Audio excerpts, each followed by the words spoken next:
So if somebody wanted to get involved with that Horsewomen, I'll tell them to put on their boots and come on over. It's as simple as that. so that's somebody that wanted to just come volunteer. So I'm saying, like, if they had a child, a daughter, They need to just contact us.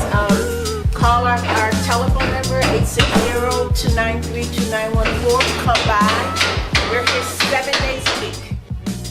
And so that's what our work is to help these children. You have a child that needs this help, come by. Right. Let us know. Bring the child. Okay. All right. So this is our therapeutic barn. We have, as you can say, we've got work going on in here now. This barn is dedicated to our training facility. I'm going to take you all the way through our training facility as well as stabling, as you can see, for the horses. This particular area right here, we have park rangers. Did you know that? No, I didn't know that. We got park rangers. This is our park rangers office here. We had a parade last Saturday, so they still need to put up some of their gear. So they ride Western. Okay, Western. Yeah. Most of our kids ride English, but our park rangers ride Western. Well, what's the difference between Well, English and Western? Let me turn on the light so I can show you. If you look at this saddle, and if you've ever watched the Western, you'll see that this is the type of saddles that the cowboys use. Okay. And it's important and it's distinguishable from an English saddle because of its construction. And this piece right here is called the horn. So if you're roping Right. cattle or another horse, you rope that cattle or that horse, and then you tie it around this horn, and the horse backs up. Right. Now, all of this equipment is much more than an English saddle, but this is something that you could sit in for hours and hours and hours if you were in a ranch kind of situation. Right. And you were working. This is a working cowboy saddle. Right. So this is the kind that our park rangers use because this is 693 acres, and they travel a lot of acreage on horses, and sometimes they have to move brush aside. They have to do, so this is the kind of saddle that they would use for this kind of work. So this is their office here. Okay. So this is our dressage team.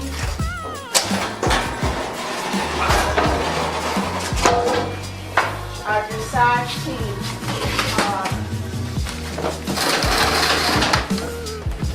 Rules. As you can see, this is an English saddle. Okay. More You see the fancy. difference? Yep. Not working. This brings you very close to the horse. Very close. And this is something that you want to have because you don't want all that heavy leather on a horse if you're doing dressage work. So as you can see, there's quite a bit of difference between the first saddle and this one. So dressage. What is dressage? Dressage is a French word, and it's French for training. Okay. And dressage is one of the highest level of English riding that you can attain. Is that when the horses are like? They do all of that, yes. Yeah. They can do all of that. So, But more than the horse doing that, you see that, that's nice. More than the horse doing that, the rider has to be able to give the horse the information to do that without showing the mechanism by which it's being done. Oh, because it has to look real smooth. Effortless. Yeah. Effortless. And so the training is really for the rider to understand how to use the body to ask the horse to do what you just did. Yes. All of that. This area right here is another conference room area where we will do a lot of training. Mr. Tom, I'm going to introduce you to Mr. Tom. He's with a great organization of those young people that you see out there. Hi, Tom. How you doing? I'm doing good. Tom, tell them who you are and what the young people do here.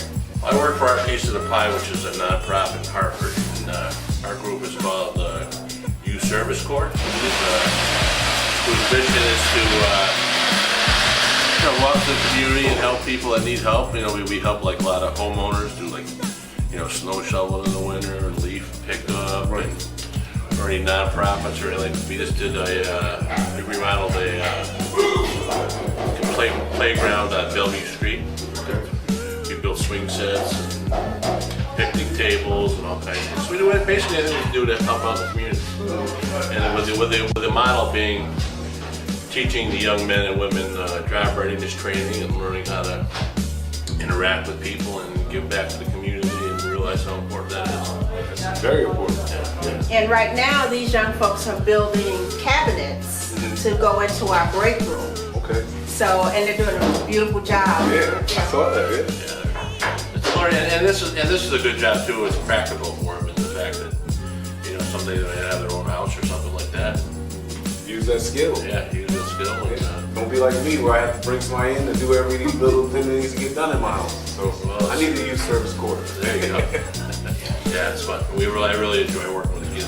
They're nice people. And it's a great benefit to us because we would have to probably pay for this, but we got the young people who are providing this service for us, and they're getting the benefit of the training, and we're getting the benefit of the work. So it's a win-win. Yeah. Yeah, it's nice when those two things can come together. Always. Yeah. Always. Yeah. I'm gonna take you up in that other Nice part. to meet you. All right, nice to meet you.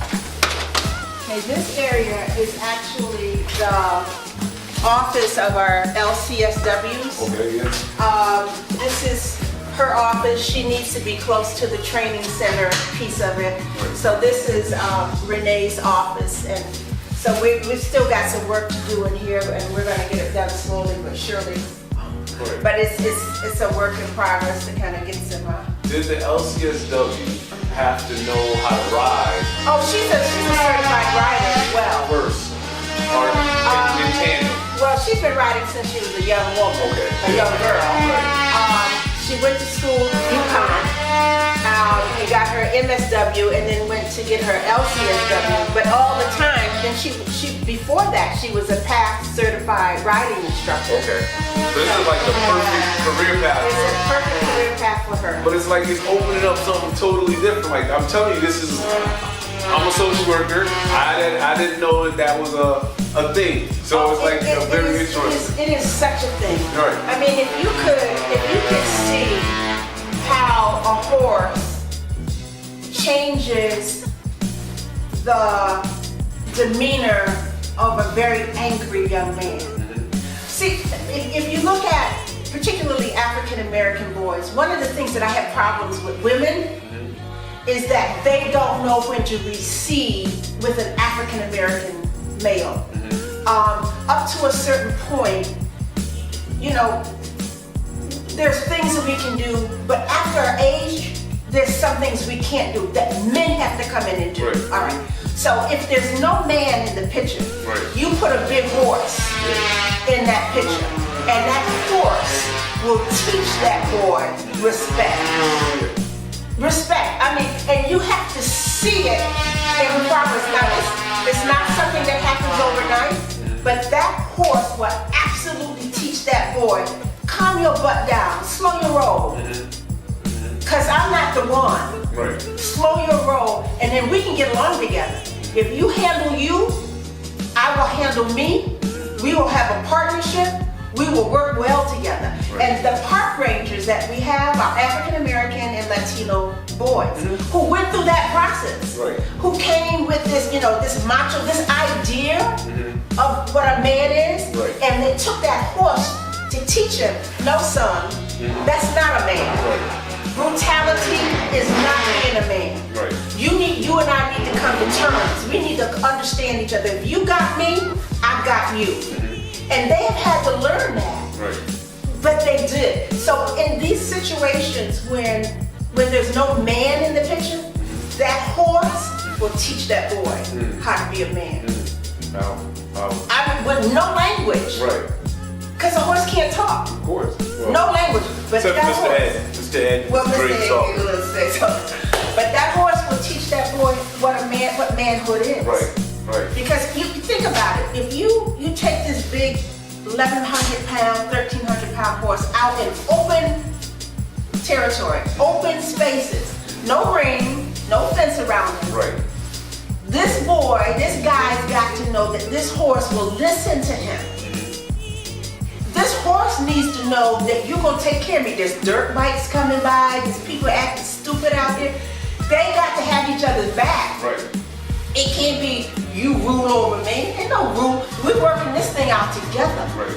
And these boys come to learn that. That's the only way they can travel on these horses in open spaces with no fencing around. Right. You understand what I'm saying? I fully understand. And so it is a beautiful thing to see this get worked out.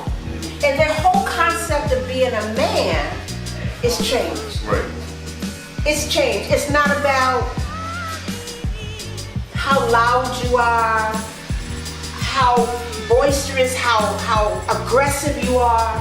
It's about, let's figure this out. Right. Let's figure this out. Let's bring it down some, and let's figure this out. Because the last thing that you want is for you to be on a 1,300-pound animal at top speed and you can't stop. You don't want that. You don't want that. I've had that happen. You had that. It's not fun. It's not fun, no. It is not fun. Yeah, you completely out of control. Yeah. So this horse is like, listen, if we gonna do this, we gonna do this together. It ain't gonna be you ruling over me or I'm ruling over. We gonna have to do this together. Right, right. And if we can't do that, then you need to get off. Gotta get off. Okay, and if you won't get off, I will get you off. Okay, I've seen that too. Yeah. So, this is we're gonna wrap up, and I know you got tons of other stuff to say. But what I'd like you to do is tell the people all your information, how they can get in contact, your email, all that good stuff. All right, Straight to the camera. this is the Ebony Horsewomen. If you need to find us on the web, it's www.ebonyhorsewomen, plural, WOMEN.US, like in the United States. Our email is info@ebonyhorsewomen.us. Our phone number is 860-293-2914. We're here 7 days a week. 7 days a week. 7 days a week. So we're not hard to find. Are there any shows or anything coming up? We have breakfast with Mr. and Mrs. Santa Claus on December the 16th. We're giving out presents to all children under 12 and sleigh rides. So the breakfast, the pancake breakfast is only $5 per person, but they get presents and they get a sleigh ride. And they get to take pictures with Mr. and Mrs. Santa Claus. Right. We also have, coming up in the new year, we have our Wilbur J. Talley Memorial Horse Show, our second one, which is a huge success in the community. We have our Spring Festival coming up next year, but it'll all be on our website. So, check out the website. Come by. This is right on Vine Street in the city of Hartford. Support the Ebony Horsewomen. This has been Walk and Talk. I'm your host, Abdul Rahman Ibn Muhammad. This is Patricia Kelly, and we are out.